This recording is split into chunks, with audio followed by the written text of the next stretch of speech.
A number like this can sound almost too neat. 34 straight sets at Masters 1000 level.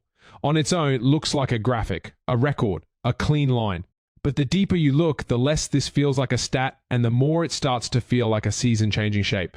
Because this is not just a set streak anymore, it's also a Masters winning streak. It's also a sunshine double. And it now sits inside something even harder to ignore. 3 straight Masters 1000 titles without dropping a set. That is no longer just good form. That is the definition of dominance. Welcome back to Restrung. This isn't really about celebrating a number for the sake of it. It's about what happens when several numbers start pointing in the same direction.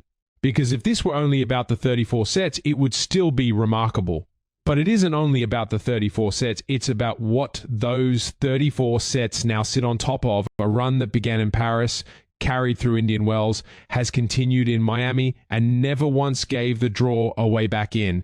And that's why this feels bigger than a record. It feels like the sort of run that changes how the rest of the tour is forced to think. The headline number is clear enough.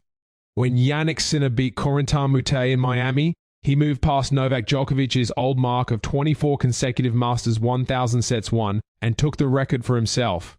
ATP's list before Miami had Djokovic at 24, Alcaraz at 21, Djokovic again at 19, Murray at 18, and Sinner himself at 18. That alone told you this was elite company. But the record has now moved beyond the point where it's interesting just because it beat Djokovic. It now stands at 34, and that changes the conversation.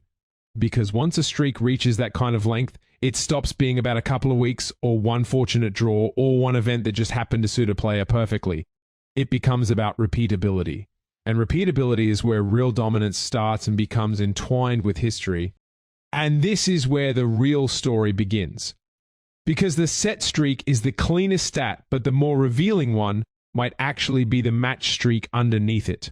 From Paris 2025 through Indian Wells 2026 in Miami, Sinner now has 17 straight Masters 1000 match wins. That's the part that makes the set streak feel less decorative and more structural. Because the set streak tells you he isn't wobbling. The match streak tells you he isn't stopping. And when those two things run together, that's usually when a certainty and inevitability sets into the locker room. In terms of Miami itself, not only did he win the tournament like Indian Wells without dropping a set, he only lost his serve once. Additionally, he became only the 8th man to complete the Sunshine Double, and the first since Federer in 2017. More than that, he was the first Sunshine Double champion to do it without dropping a set. That's a bigger statement than the title itself.